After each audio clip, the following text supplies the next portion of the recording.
What happened next completely caught us off guard. Most importantly, we'll lose control of the situation. No, please, please. No, you don't get shot. No, your friend's been shot. No. I don't want to be shot.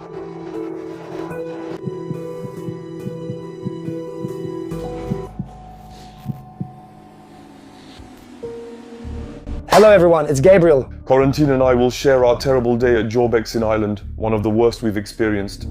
Indeed, that day ended for us with a weapon pointed at us. It was really very stressful. So we're going to go over all the details of these events. To understand a bit how this day is going to go, you have to realize that urbex in Ireland is absolutely not tolerated. Really, it was on a level we'd never seen before in our lives. In other words, every place has an alarm system. There are a lot of surveillance cameras and security arrives very quickly. So there's no other country where we'd found it this hard to explore, and you'll see why in this video. So our day begins as we have to explore an abandoned game center, meaning there's a place for foosball, a place for billiards, for laser tag. So there are a lot of small activities in this building. We had been waiting for this exploration for a very long time because we even knew that the laser tag still had power. We could have almost played a little game while urban exploring. And we know that, well, when there's electricity, there are potentially alarms too. So we decide to go explore this place at sunrise. And right away we find a gap in the building and are able to get inside.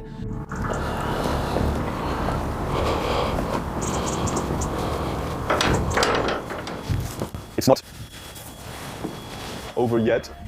How sad, damn. Once inside, we're instantly surrounded by a heavy atmosphere and we'll soon realize there's a problem. It's the walls. Damn, it sounds rusty. I hope it's not the alarm. I hope it's not the alarm either, damn. It's stressful, huh? Well, the only thing I see that's better, I mean, is stuff in 110. It's terrible. Here, I hope the noise will only be at the entrance. It's a fire alarm with a dead battery. What's that? Yeah, kind of. Something in 2 parts. That's us. It looks like it, yeah? We're going out. Maybe it's a hug first, right? That's a ramen truck, that's a subscription, damn. We're leaving. Yeah, we're leaving. So we can see that there are boxes up high, that an alarm went off, probably because of our presence, and so we immediately decided to leave the building and go wait across the street to see if anyone would show up. And then just 7 minutes later we see a truck arrive at full speed and park right in front of the place with someone getting out and going to check what's happening in this abandoned place. We realize exploring it is too complicated and basically impossible, so we'll move on to the next exploration, though it's very disappointing. It's a big disappointment, but above all, we realize how responsive security is when it comes to urban exploration in Ireland, and it's going to be very complicated to explore other places. And the second place we were supposed to explore today is an abandoned theater located right in the city, which in this case is actually going to be very easy to explore, and we'll be able to get some great shots from it, the atmosphere, but they managed to do it. Damn, I'm really scared. It's really well done.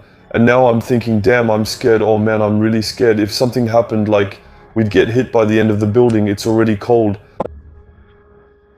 Also, it seems that on this side, the box... There, that's not possible. Yes. The seats, unlike the rest of the building, stayed in good shape. The first one is okay. We shared a full exploration video of this theater on our secondary channel. Subscribe if you'd like, it would mean a lot to us. Don't miss this exploration. By the way, don't forget to give this video a thumbs up. It would make us really happy, and it really supports us with our videos, so thank you to everyone who does it. So this is the first exploration we've actually managed to do today, and we're really happy. The problem is, it might make us a little too confident for the place we're going to explore later that day. Next, we explored a small grocery store abandoned in the 1970s. We believed the house had been abandoned for a long time and that no one cared about it, so we felt relaxed, planning a quick exploration before leaving.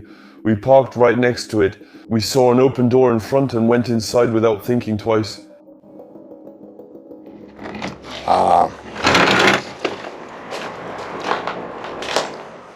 We found a very dilapidated place with a small building at the back of the garden facing the road. In this small building was an abandoned grocery store filled with products from that era.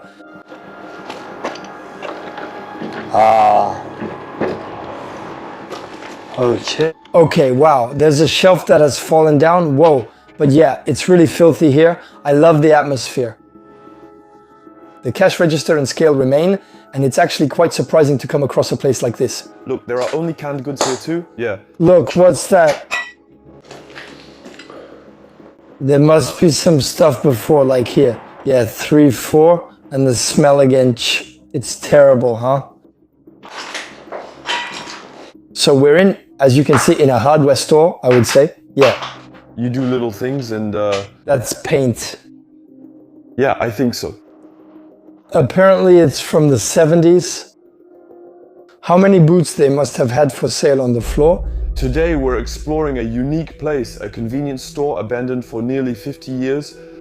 The only people who have wandered these aisles in the past 50 years were daring explorers in search of this unique time capsule.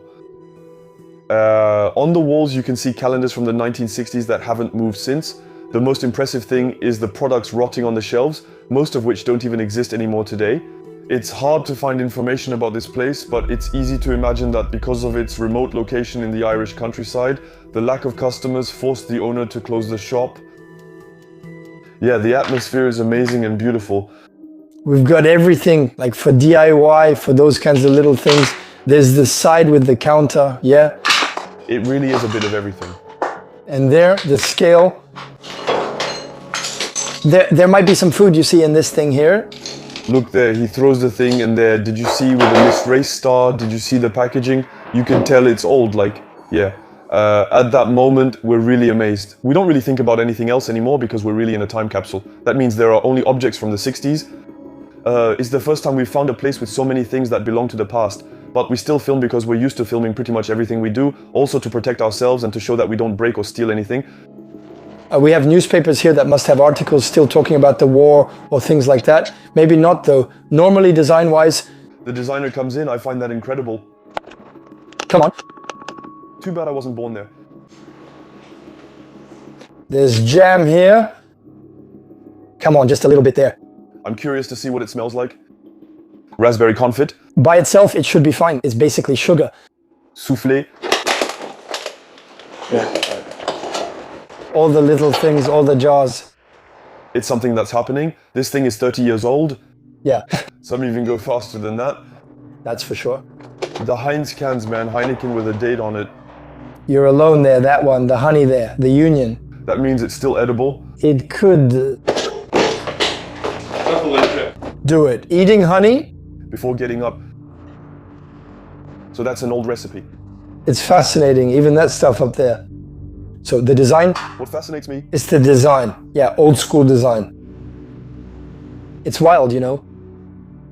We weren't prepared to find something like that still in its original state. Too bad that shelf fell down there. It would add some charm. We're spending a bit more time here than we planned, because at first, we were only supposed to stay about 10 minutes, but now, with all these vintage items, well, we're taking photos, little videos, slow motion shots, and so on, because we're really passionate about this. Most importantly, we're seeking as many dates as possible to determine when it was abandoned. We have some papers, thank you. Oh! Auguste, 1900. 66,960. 6 in exploration, I think that's... More recent, but here The paper is from 1980, so I think that's good. But here the paper in any case dates from 67. You see, but do we realize in 66 my old man wasn't even born yet? Wow, I don't know if we'll be able to get more precise dates here. I doubt it though, given its condition. No, let's check the food, let's do it. Stuff like that. March 24th, 1972, it's mostly... At home? No. Ahead of the others, I think that since the 70s, this thing hasn't changed. Yeah, that's the most likely. No. There was a moment, as we mentioned, when we were parked right in front. The door was slightly open, clearly showing people were exploring. And while we're in this little abandoned grocery store, we hear a door slam outside. There's no doubt that it's either the police or the owner, but we're calm for now. We just think we'll go out, introduce ourselves, and it should be fine. And what happens next? We weren't ready for it. Are going to lose control of the situation entirely. We're going to leave.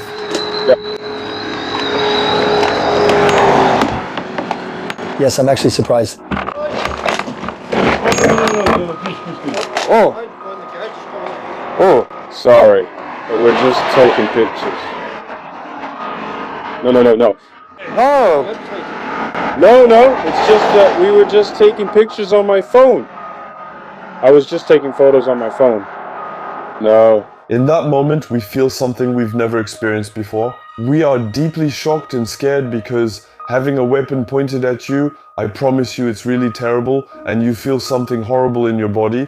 And so we really didn't know what to do anymore. We just wanted to listen to this person and were willing to do anything. We can do that for sure. We can do this. I can't hear you. Please. Give me your phone. Hand me the phone. 3 Amsterdam 2 for okay. 3 phones, right? 4, 5, 6, 7, 8, 9, 10. I ain't weapons. I can take my phone. Where are you from? Paris, France? Where? France? this person will threaten us, take our phone, and order us to put our hands on the wall. And we're going to be very lucky because there's a van passing by on the side of the road with a father and his little daughter who are going to stop. And I think he just figured out from the situation that there were 2 young people in trouble. So he's going to stop on the side of the road to see what's going on. It's my car. Leave it as you have it on the website. No, it's just for us. What? It's a local website. Look at this place here. I saw it on TikTok. Yeah, I've been on the website. We're looking at a website. What's your name? Gabriel and Corinta.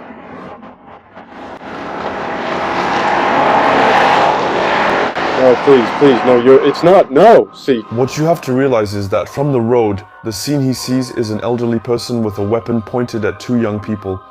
Your front's been shot. No, I don't want to be shot. You want to go back in a body bag to France? You want to go back to France in a body bag? Are you even from France? Please. Yes. Please. Right up. Right in the yard, sir. Why did you get out? Why did you break in here? To take pictures because we're exploring. For example, I think it's beautiful. It's like this beautiful. No. You're in the garage. I'm not playing with you. I'm playing with you? It's not funny. You're armed. I'm not. But he did eat some. No, please. But what are you doing down there? Give me your hand. Throw your phones over. I can take your phone out. Throw it out there. Throw it over there. I have no clue. No, throw it over there. Hello, mate. Move. Okay. Hello, mate. Don't move. Okay. I will not. Drop it in there. Why? In there. Do you have your phone number?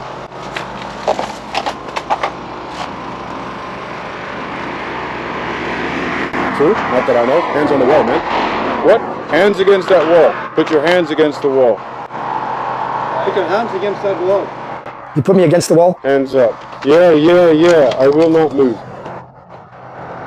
And also, one of the reasons we were even more scared is that if you look at this person's face, sometimes he has a rather sly smile, and I feel like he's enjoying the situation of having the gun pointed at us. It's terrifying because you feel a stray bullet could end everything at any moment. So the person who stopped on the side of the road will call the police. We were held at gunpoint by the old man for at least 10 minutes, and he never used his phone to call the police. Whereas normally, that's the first thing he should have done, even if he was alone waiting in his car. At the start, he should have called the police right away before pointing a gun at us. We can't forget that what we're doing is illegal. Basically, we have no right to be in the building at all. So feel free to tell us in the comments what you think about the situation. Was he within his rights to threaten us like that with a weapon, or is it really something that should never be done? We're waiting for your opinions. Here last year. Last week. Yep.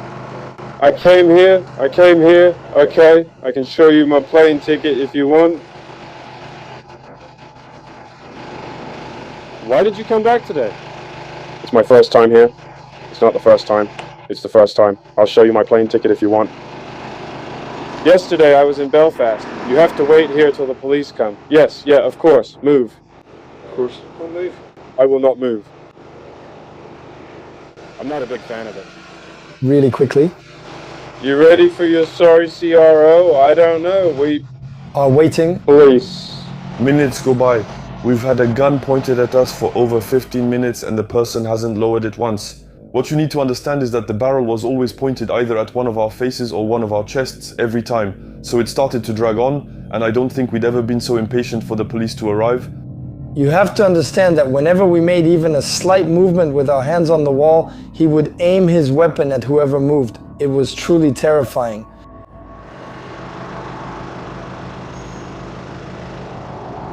They're going to stop pointing the gun right at our heads. That's just not possible. It's okay. Well... Of course, right away. I don't think so. Imagine his face when the police let us go. Yes, that's all.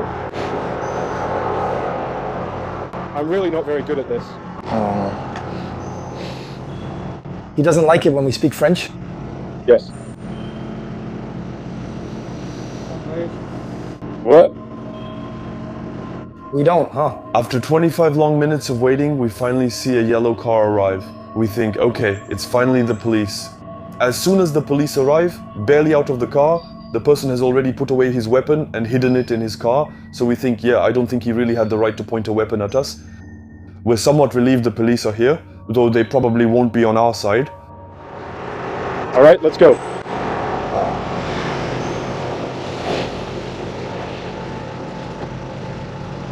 Let's go. He hid his weapon. All right, hello. What are you doing? What are you doing?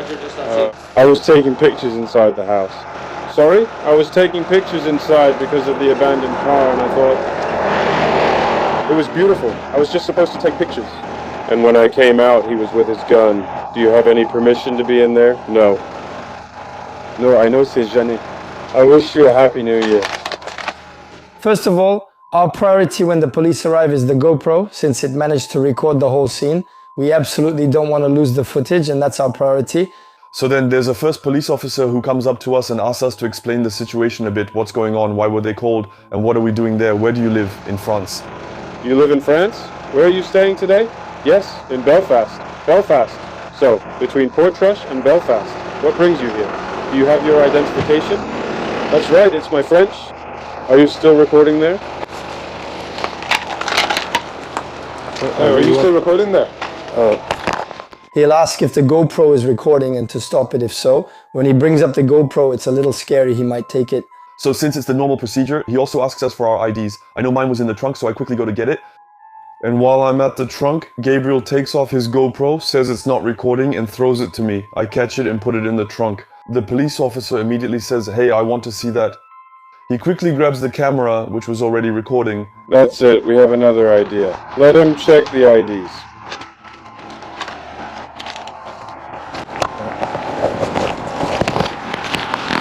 You're in the process of... No. No, sorry. It's okay? That's it. Yeah, not that camera. The one you just threw in. You're just human. Just my identification. In a tradition. How did you get in?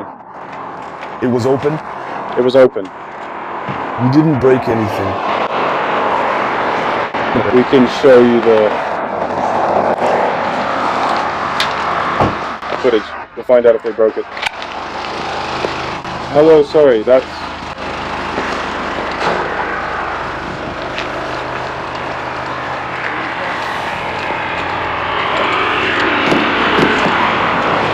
Right.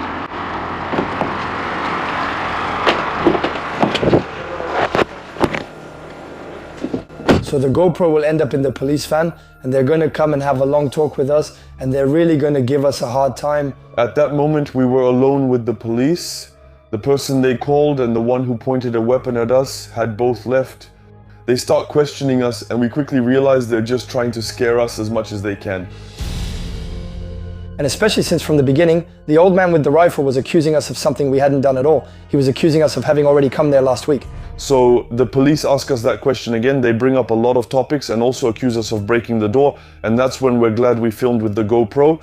We immediately show them the footage to prove we only opened the door and broke nothing. So we explained to the Irish police that we only arrived in Ireland yesterday, and they respond to us in a quiet voice. So you arrived in Ireland yesterday and are already breaking the law? Yes, officer, sorry. The police kept playing this little game to try to scare us, and they told us that the GoPro, well, actually they have to keep it because it's evidence. I don't really understand, because there's not even a case open, there's no complaint. Why would you keep the GoPro as evidence? For several minutes they acted like they would take the GoPro properly, but really they were searching our car for anything illegal, which they didn't find. They told us that our names are now in the Irish records and that if we get caught again anywhere in Ireland, we'll spend the night in jail. They finally returned the GoPro and told us to behave and get a beer like everyone else. So in the end, this whole story lasted almost 2 hours from the moment we had the first gun pointed at us until the police arrived and we explained everything. So it took a really long time, night had fallen by then and we managed to leave, but with the biggest scare of our lives because I wouldn't wish anyone to have a gun pointed between their eyes. In any case, we hope you enjoyed this one. Feel free to like it, subscribe and share if you haven't already. This video also reminds you to be very careful with urban exploration. You're not in the right, and things like this can happen even though they shouldn't. Be careful, we don't recommend urban exploration. Thanks for watching until the end. This was Gabriel and Corentin. Bye.